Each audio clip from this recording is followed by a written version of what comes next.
Uganda's communications regulator has ordered internet service providers to block all social media platforms and messaging apps 2 days ahead of the presidential election, which is due tomorrow. This election pitting Yoweri Museveni, one of Africa's longest-serving leaders, against opposition frontrunner Robert Kyagulanyi, otherwise known as Bobby Wine, a popular singer. The list of banned social media sites include Facebook, Twitter, WhatsApp, Signal and Viber. Social media censorship caused a public outrage from political parties who rely on various networks to attract young voters. President Museveni accused Facebook and an unnamed outside groups of arrogance after the social media giant this week removed Ugandan accounts linked to his re-election campaign. Those channels of Facebook and I don't know which one. This is unfortunate, but it is unavoidable. There's no way anybody can come and play around with our country to decide who is good, who is bad. This one will stop. This one you cannot accept that. Therefore, I'm very sorry about the inconvenience to those who have been using this channel.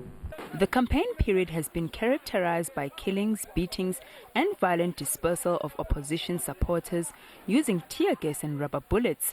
In November, 54 people were killed following scuffles between police and protesters after Wine was detained. Wine, popular singer whose music advocates for social justice, poverty and corruption, is considered the frontrunner among 10 candidates challenging Museveni, who seized power at the head of a rebel army in 1986. Meanwhile, the Electoral Commission has set up 34,684 polling stations in 146 districts with security forces deployed across the country. Ugandan polls are often marred by allegations of rigging. The country has never seen a peaceful transfer of power since independence from Britain in 1962. Political analyst Aida Mutenyo joins us now on the line from Kampala, Uganda, to share some thoughts about this election. Thanks so much indeed for joining us. I guess when one looks at the shutdown of social media, it really does point to the environment that has been prevalent in the lead up to this election tomorrow. Yes, it is true. You know, once people go to the culture of using a certain class of internet and technology, it distorts a lot of things. Okay, after citing the clashes that were there in November, the current, the Electoral Commission, the current government, they thought that maybe another scenario of the same sort will come along. And there were allegations that people or the community, the society, were misusing the social media, posting wrong information, inciting, insurgents and whatever. Though people are really, disorganized. People are lacking information because social media is not only for politics. Social media is a lot. But you find that WhatsApp, Opera News, Facebook, Twitter, mail, it's all off. There are so many ways of communication. Though the government is insisting that they are doing that for the well-being of the people and to safeguard all the fracas that would come up during the election time, to disorganize the election exercise. Everything is just complicated. It's like we are totally cut off. Both within and outside the world. We don't know what is happening. We don't know what will take place. People need information. You can't get information through face-to-face. There is a lot that we need to get, which people are now off completely. You can't, share even any other information apart from politics. Maybe that one could not have been the intention of everyone, because everyone needs peaceful elections. So, but it was alleged that maybe the social media was another platform that was inciting violence. So it was fear to the ruling government, and they stopped everything, as the President has said, that he ordered all the networks to be shut down. So totally we're in dark concerning social media platforms and whatever way that we can access communication. This one puts people in fear. The army has taken security all over. They are deployed, much as it is said that it is to safeguard the people and their property. That is what we have. But at the same time, it creates fear, because when somebody sees the army, it's an indication that maybe something worse will come over. So the government has assured us it will be free and fair election. There is still that fear, because if it is a free and fair election, you can't deploy army everywhere. But that's what we have. One may be right or wrong, because we don't know if it is true to safeguard the security or there is something else. I don't know if the state is fearing what will come over, or at the same time, we don't know maybe if it is the opposition which is also not contented with what is happening. So it is either way. For us, the civilians, we are torn apart. We are still in dilemma. Because if it is the good democratic country, we will see the harmony of people going into elections. You go and vote peacefully, you go back. But from the time the whole situation of the campaign opened up, we have been going through up and down running. There is a tear gas, there is a killing, there is a shooting, everything. People have been put behind the bars, people are running, people are fearing. So if at all we needed to have that fear out of us, we needed to choose the leader that we feel one is comfortable with. We needed not to fear. So like any other person will wake up, go and vote.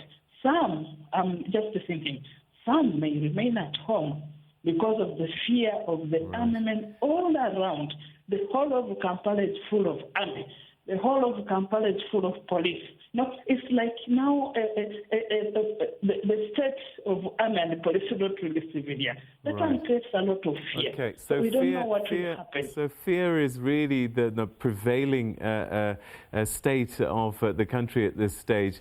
When I look at images of Bobby Wine and his continual harassment by police, his arrests and sometimes beatings, I'm reminded about a long-time opposition candidate as well, Kizza Besigye. So it seems as if this has been a norm in the country to keep President Yoweri Museveni in power, that the opposition must be dealt with by any means necessary. When we compare during Kizza Besigye's time and now, it seems a bit so much different. During Colonel Kizza Besigye's time, yes, there was those harassments, there was tear gas, but you can see that at least somewhere he could stand with the people and talk. But now there are a lot of issues that have come out, COVID pandemic inclusive. Yes, the Electoral Commission gave the guidelines on how people should go and campaign. But as the Electoral Commission says, it claims that the opposition party never observed the instructions that were given. However, still, if one doesn't observe, it doesn't go to an extent of one campaigning using a bulletproof. So that one makes it too much that the opposition's life may be at danger. Because if at all you have accepted multipartism, then you know that at least there will be opposition. There is no need of going to an extent of having that direct shooting. You know, it gives us a bad picture. Much as we may be having some other things which are good, but the moment you expose an opposition person to a bullet, then it means there's something tougher than that. It was also the mandate of the Electoral Commission to safeguard all the presidential candidates in whatever situation. Even if one is being asked to say, look here, this is not what we agreed, you are going wrong. But it is too much, because every time the arrest, to an extent that even, because every person has his or her own people who believe into him, but all of these people are arrested, put behind the bars, no grenades, tear gas, shooting. it makes the whole environment complicated. It's worse than how it was during the SABC time. Given what you've just said, I mean, it's almost impossible to suggest that this election is free and fair by any stretch of the imagination, and that it's almost a foregone conclusion what the result will be.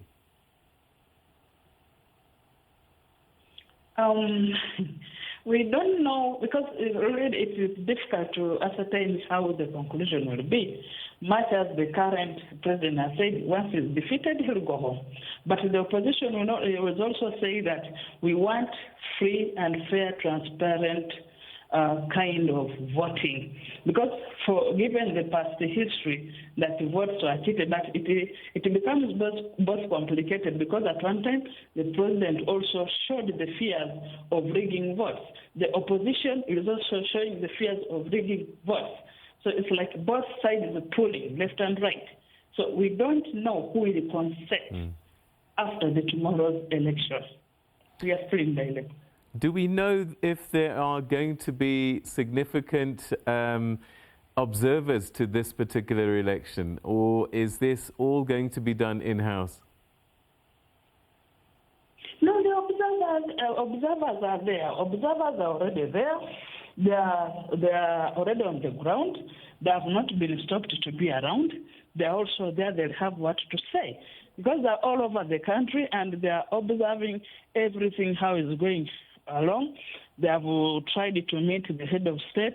They have tried to meet the opposition. They are in the community. They are observing how the situation is going. So we don't know what is their take, or what they are saying, or what they will give. If at all, they will also have that freedom to tell what is on the ground. No matter what the result might be after this election, one does get a sense that Robert Kyagulanyi, Bobi Wine, in many ways has changed the dynamic in the country, and that things will never be quite the same going forward. Yeah, true. The things will not be the same, because people have different expectations, people have different views, people have a different picture of how the campaigns have been going, the rule of law, and really where the state stands in. Because everything will have changed. People have different perspectives. And always at times, even a good dancer, you sit down and another person dances. So we don't know what will come tomorrow. Yes, Bobi Wine may have his views, his own followers.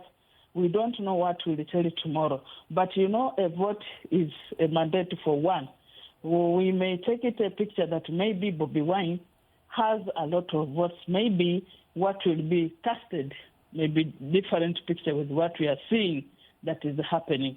The only wish for us Ugandans is whoever be elected, we accept and, move on. Much as things will not be the same as we think. But for the safety and security of the people in the country, we think maybe if after elections we still maintain calm and peace in the country. Yes, Bobi Wine will not be the same. He'll have lost. Maybe he can have another chance of bouncing back another time, because that is politics anyway.